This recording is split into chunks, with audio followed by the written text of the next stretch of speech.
تقتلوا أنفسكم إن الله كان بكم رحيما أشهد أن لا إله إلا الله وحده لا شريك له وأشهد أن محمدا عبده ورسوله اللهم صل وسلم على سيدنا محمد وعلى آله وصحبه أجمعين أما بعد فيا أيها المسلمون اتقوا الله أوصيكم وإياي بتقوى الله فقد فاز المتقون قال الله تعالى يا أيها الذين آمنوا اتقوا الله حق تقاته ولا تموتن إلا وأنتم مسلمون.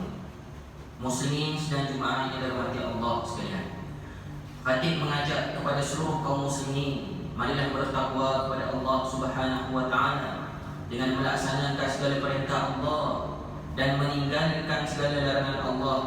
Mudah-mudahan kita berjaya di dunia dan di akhirat. Mimbar pada hari ini akan membicarakan khutbah yang bertajuk Lindungi harta, awasi skema. Hadirin dan jemaah yang dirahmati Allah sekalian, memelihara harta adalah salah satu daripada maqasid syariah. Perbuatan mengambil harta dan merampas hak orang lain adalah batil dan haram serta berdosa, dan kita sangat dilarang melakukannya. Perbuatan tersebut akan mengancam keharmonian dan pastinya akan membawa mudarat yang lebih besar dalam kehidupan umat Islam dan seluruh masyarakat. Allah Subhanahu wa taala menegaskan perkara ini menerusi firman-Nya dalam surah An-Nisa ayat 29 yang dibacakan pada mukadimah khutbah tadi, yang bermaksud, wahai orang-orang yang beriman, janganlah kamu makan, maksudnya gunakan harta-harta kamu secara kamu sesama kamu dengan jalan yang salah, yakni tipu, judi dan sebagainya, kecuali dengan jalan perniagaan yang dilakukan secara suka sama suka di antara kamu. Dan janganlah kamu berbunuh-bunuhan sesama sendiri, sesungguhnya Allah sentiasa mengasihani kamu.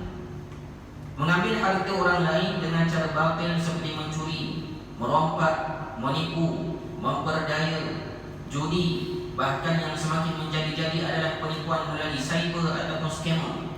Ada yang menyalahgunakan kemajuan teknologi maklumat untuk melakukan jenayah penipuan dalam talian bertujuan memperdaya ramai mangsa. Penjenayah yang dikenali sebagai skema berniat jahat, merampas harta dan wang milik mangsa dengan cara memujuk, menipu, menakut-nakutkan, memperdaya dan memeras urut mangsa-mangsa tersebut. Paling meresahkan dan menyedihkan apabila kebanyakan penjenayah yang telah ditangkap terdiri daripada kalangan mereka yang beragama Islam. Ini bukanlah sikap orang Islam yang sebenarnya apabila bertindak menzalimi dan menipu orang lain, sebagaimana hadis riwayat daripada Abdullah bin Umar radhiyallahu anhu bahawa Rasulullah sallallahu alaihi wasallam bersabda, "Al-muslimu akhul muslim, la yazlimuhu wa la yuslimuhu, wa man kana fi hajati akhihi, kana Allahu fi hajati." Maksudnya, seorang muslim adalah saudara muslim bagi yang lain. Dia tidak menzaliminya dan tidak membiarkannya untuk disakiti. Sesiapa yang membantu keperluan saudaranya, maka Allah akan menunaikan hajatnya. Hadis riwayat Imam Bukhari. Hadirin dan jemaah yang dirahmati Allah sekalian, kita mestilah mengambil peduli mengenai bentuk-bentuk jenayah dalam talian seperti macam scam, pinjaman tidak wujud, pelaburan tidak wujud, love scam ataupun parcel scam, dan jenayah e-dagang. Wujud juga jenayah dalam bentuk penipuan panggilan, seperti kononnya mereka melakukan penculikan ahli keluarga kita untuk meminta wang tebusan, penipuan cabutan bertuah, dan penipuan memenangi peraduan ataupun percutian. Apa yang membimbangkan ialah kes-kes jenayah dalam talian ini semakin meningkat saban tahun. Bagi tahun 2022 sahaja, sehingga Julai, jumlah keseluruhan kes yang dilaporkan ialah sebanyak 13,137 kes. Manakala jumlah tangkapan adalah sebanyak 6,947 kes. Jumlah keseluruhan kerugian yang dicatatkan ialah melebihi 420 juta ringgit. Adalah sangat membimbangkan. Modus operandi penjenayah ini sentiasa berubah. Mereka sangat licik melakukan penyamaran sebagai ahli keluarga, sahabat handai, orang kenamaan dan sebagainya, sehingga menjadikan mangsa percaya dan terpedaya dengan pujukan mereka. Malah mereka juga menyamar sebagai pihak berkuasa seperti polis, pegawai pencegah rasuah, pegawai kastam, wakil mahkamah, pegawai lembaga hasil dalam negeri, pegawai bank dan lain-lain untuk menggugut mangsa supaya melakukan apa yang mereka suruh. Oleh itu, sekiranya kita menerima panggilan yang sedemikian, janganlah panik dan teragak-agak untuk menamatkan panggilan tersebut. Buatlah catatan maklumat dan maklumkan perkara tersebut kepada ahli keluarga supaya mereka dapat membantu kita untuk mencari jalan penyelesaian terbaik, dan laporkanlah segera kepada pihak berkuasa. Kita mestilah mengambil tahu bahawa apa-apa urusan lebih-lebih lagi yang melibatkan urusan rasmi kerajaan seperti urusan mahkamah, ianya sama sekali tidak akan dilakukan secara dalam talian sahaja. Sebaliknya, perlu dijalankan secara bersemuka, apatah lagi jika melibatkan urusan seperti pembekuan aset. Rujuklah agensi ataupun pihak berkaitan secara terus sebelum melakukan apa-apa tindakan. Khatib mengingatkan bahawa jika kita melalui situasi ini, janganlah bertindak melulu dan bersendirian. Berkongsilah dengan ahli keluarga atau mereka yang boleh memberikan nasihat terbaik untuk kita mengambil tindakan yang bijak. Hadirin sidang Jumaat yang dirahmati Allah sekalian, situasi ketidakketentuan ekonomi dunia turut menjadikan penyebab kesusahan hidup masyarakat. Dalam kesempitan tersebut, penjenayah juga licik menawarkan pinjaman tidak wujud melalui aplikasi telefon dan khidmat penghantaran mesej seolah-olah ianya daripada pihak bank dan institusi kewangan. Masa yang terpedaya dikehendaki membayar wang untuk proses pinjaman tersebut yang sebenarnya tidak wujud. Akibatnya, mangsa terdesak semakin dihimpit kesempitan wang. Justru khatib sekali lagi mengingatkan kepada semua, janganlah sesekali percaya dengan sebarang tawaran pinjaman melalui kaedah ini, kerana ianya adalah antara teknik penipuan penjenayah dalam talian. Hadirin sidang Jumaat yang dirahmati Allah sekalian, khatib benar-benar mengingatkan, janganlah sekali-kali terlibat dengan aktiviti jenayah ini. Antaranya bertindak bersubahat ataupun rela dipergunakan, membiarkan akaun bank kita digunakan oleh orang lain secara sukarela bagi mendapatkan sedikit habuan, mahupun dengan cara penipuan untuk transaksi kewangan yang tidak sah atau menyalahi undang-undang. Kebanyakan mereka yang sanggup terlibat dalam akaun keldai ataupun akaun tumpang ini ialah golongan yang terdesak ataupun mengejar pendapatan lebih dan mempunyai tahap celik kewangan yang rendah. Antara golongan yang sering menjadi mangsa ialah suri rumah, penganggur, pelajar dan warga emas. Mereka telah ditawarkan dengan habuan yang lumayan oleh sindikat tersebut.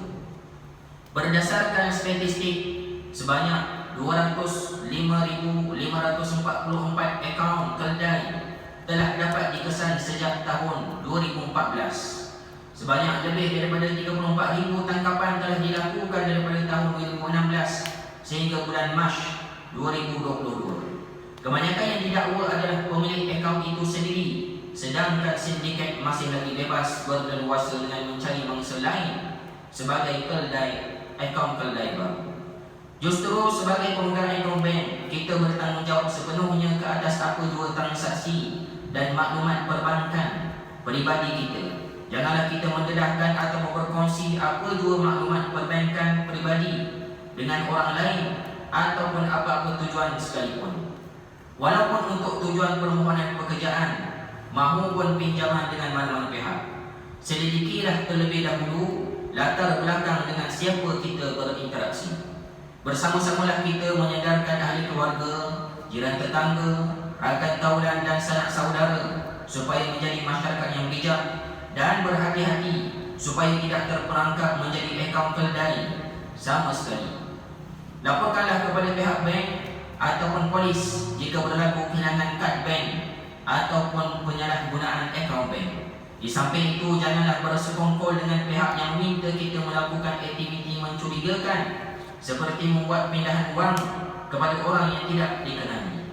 Muslimin sidang Jumaat yang dirahmati Allah sekalian, kesimpulan yang dapat diambil daripada khutbah pada hari ini ialah: yang pertama, umat Islam dilarang melakukan perbuatan mengambil harta dan merampas hak orang lain dengan cara yang batil. Buruk kesannya kepada orang lain dan seluruh masyarakat. Yang kedua, umat Islam hendaklah sentiasa berwaspada dengan sebarang panggilan telefon yang mencurigakan. Elakkan diri kita daripada menjadi mangsa sindikat penipuan terancam. Yang ketiga, lindungilah data peribadi kita dan akaun bank supaya terhindar daripada perangkap sindikat yang menjadi akaun keldar. A'udzubillahi minasyaitonir rajim. Wala tarkanu ila alladziina zalamu fatamassakumun nar wa ma lakum min dunillahi min awliyaa thumma la tunsarun. Maksudnya, dan janganlah kamu mencenderung kepada orang-orang yang berlaku zalim. Maka kalau kamu benar berbuat demikian, api neraka akan membakar kamu, sedang kamu tidak ada sebarang penolong pun yang lain daripada Allah. Kemudian dengan sebab kecenderungan kamu itu, maka tidak akan mendapat pertolongan. Surah Hud ayat 113. Barakallahu li wa lakum fil Qur'anil azim wa nafa'ani wa iyyakum bima fihi minal ayati wa dzikril hakim. وتقبل مني ومنكم تلاوته إنه هو السميع العليم. أقول قولي هذا وأستغفر الله العظيم لي ولكم ولسائر المسلمين والمسلمات فاستغفروه إنه هو الغفور الرحيم.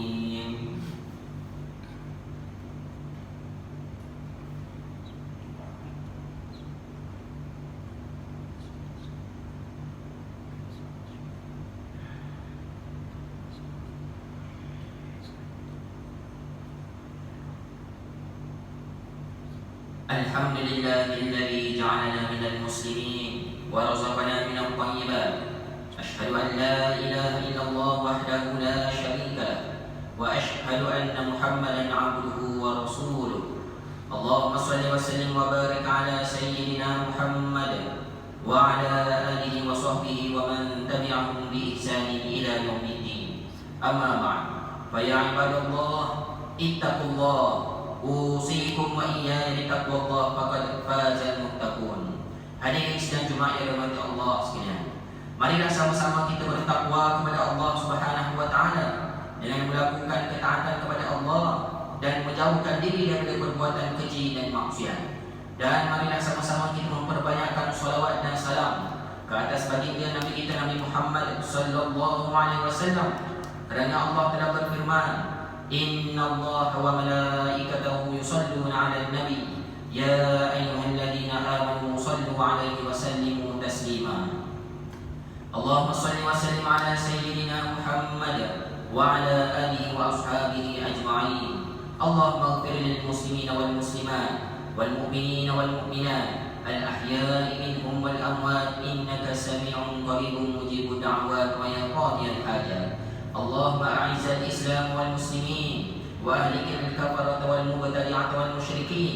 اللهم إنا نسألك ونتوسل إليك بنبيك الأمين ونسألك بأسمائك الحسنى وصفاتك العظمى أن تحفظ بعنايتك الربانية وبحفظ وقايتك الصمدانية جلالة ملكنا المعظم سلطان سلامور سلطان شرف الدين إدريس شاه الحاجر ابن المرحوم سلطان صلاح الدين عبد العزيز شاه الحاجر.